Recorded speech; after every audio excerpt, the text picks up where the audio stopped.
Hello and welcome. I get asked a lot, why do I have low progesterone and what can I do about it? Unfortunately, there's a lot of misinformation out there on progesterone, and not the least of which being that the only way we can support progesterone is by taking progesterone. So I want to dive into this today. Welcome to Health and Hormones. I am your host, Rita Johnson. Here we talk about all things related to health, hormones, natural living, and those amazing bodies that God has given you and how to take care of them better. I'm so glad you're here.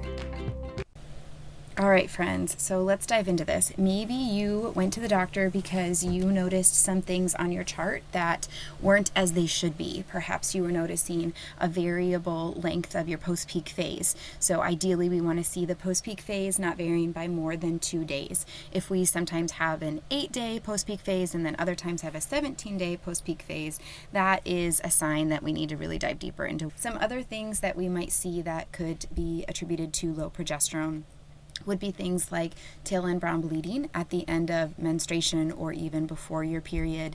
We may notice breakthrough bleeding in the middle of our cycle. We may be having extremely light periods. That can be a sign that we don't have enough progesterone.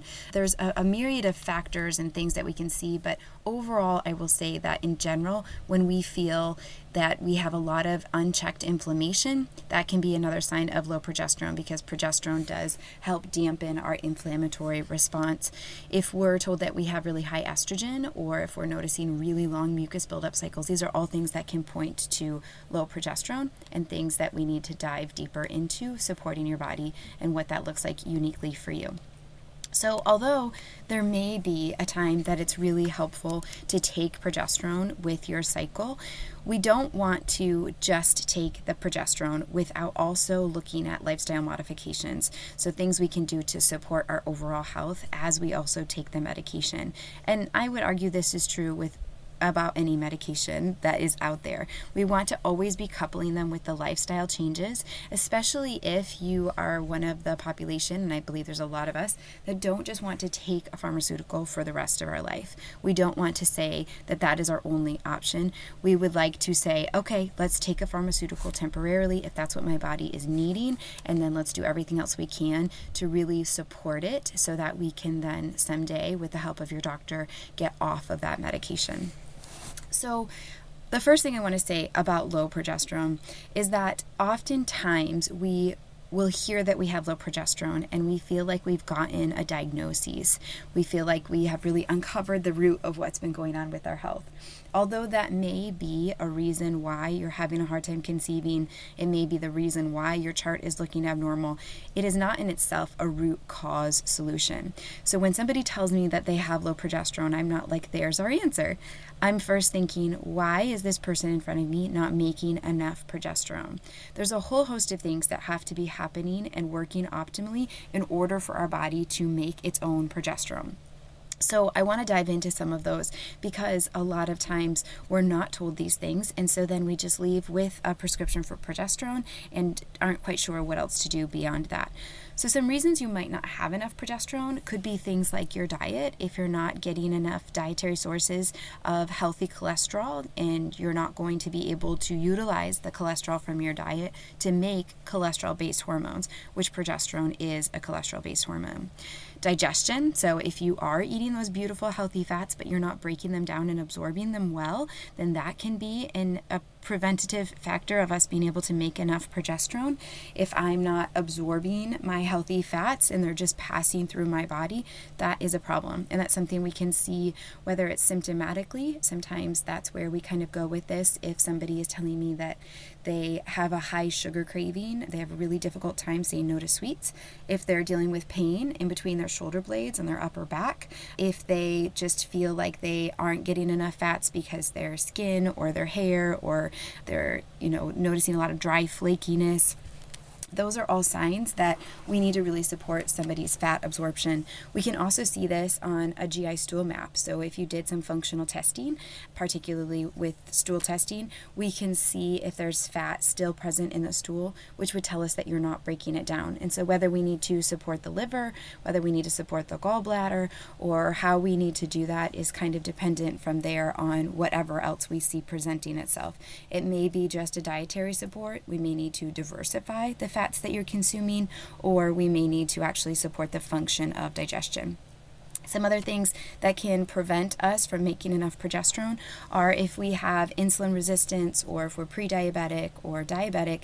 These are all regulated by insulin, which is, you can think of insulin as the master hormone. So in other words, if insulin is dysregulated, it's going to then have this cascade effect downstream, if you will, of things like our thyroid, our adrenals, and ultimately our sex hormones.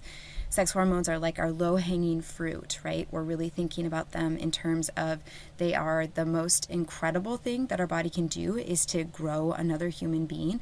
And so if our body doesn't feel safe, if there's dysregulation, if there's inflammation, then it's not going to make those sex hormones. And so some other things that can also contribute to that would be things like gut infections or systemic inflammation. Things are going unchecked. Again, your body doesn't feel safe, and so it needs to really, it's communicating to us by not making enough progesterone that we need to be supported so that we can have optimal health, especially with our sex hormones. Also, stress. Stress is a huge factor with our body's ability to make progesterone. Progesterone is the hormone that is telling our body to warm up, to incubate, if you will, in the chance of a new life having been created at ovulation. And the body doesn't yet know if we have created a new life or not. And so progesterone naturally should rise in the post-peak time. And when the body is signaled to the ovaries, to the brain, that there is in fact no pregnancy that has happened, then our progesterone levels will fall. Obviously, if we have conceived, but the brain is still being signaled that there's no baby, our progesterone levels are falling. Or if we don't have the resources to be able to make and create and keep that elevated progesterone level, which is what should happen if we did conceive. Our progesterone rises and then it just stays up. And this is why if you take a basal body temperature every day throughout the month to track your body temperature, correlating with your fertility, it will rise and stay up if you conceive, because it's the progesterone in your body that is warming the body up and keeping it at that higher rate. So what can we do? What are some steps we can do if we are having low progesterone, if we want to support our body naturally, we don't want to just take a medication to support it? It's obviously a myriad of factors, right? So we need to kind of dial into your specific body and learn how to hear the language of your body and the way it's telling us it needs to be supported. You may need to look at your diet. Are you eating diversely, especially those good healthy fats? Are you getting adequate protein? Are you eating lots of fruits and vegetables? Those are really beneficial, especially for your gut microbiome, which is going to play a part in this as well. How are you feeling digestively? Are you noticing a lot of bloating, constipation? Are you having diarrhea? These are things that could tell us that we need to support the function of digestion so you can absorb and break down the foods that you are eating. We would look at, what about other sources of inflammation? What else is going on in your body and in your life that's causing inflammation for you? For some people, this is environment. If we live in a moldy environment, this can play a big part for us. For other people, it's more nuanced, right? Things like candles. The smell of candles might set us off, and that tells us something. So it's really getting back to listening to your body and what it's telling you in ways that it uniquely needs to be supported. If your insulin is dysregulated, a lot of times that will really impact how we show up in our day. So I talk about insulin resistance or blood sugar dysregulation in general as our energy levels throughout the day. If you notice that you get hangry, if your meals are delayed, if you're not sleeping well through the night, if you notice dips in your energy level throughout the day, those are all signs that we need to support your blood sugar regulation, and in turn that will help support things like your progesterone production and estrogen as well. So just keep all of this in mind if you're told that you have low progesterone. Not every physician is going to check for your progesterone levels, and not every doctor is going to give you progesterone cooperatively with your cycle. If they are, then this is great news, because they're really diving deeper into what else could be going on. But I just invite you to dive deeper yourself into what else you can do to support your overall health. If you really feel like hormones are the crux of what's been going on with your health, I invite you to grab my hormone balancing ebook. The link is in the description to this podcast episode. I'd love to get it into your hands so that you can see some of these tangible ways that you can start to make these lifestyle changes to support your overall health and fertility.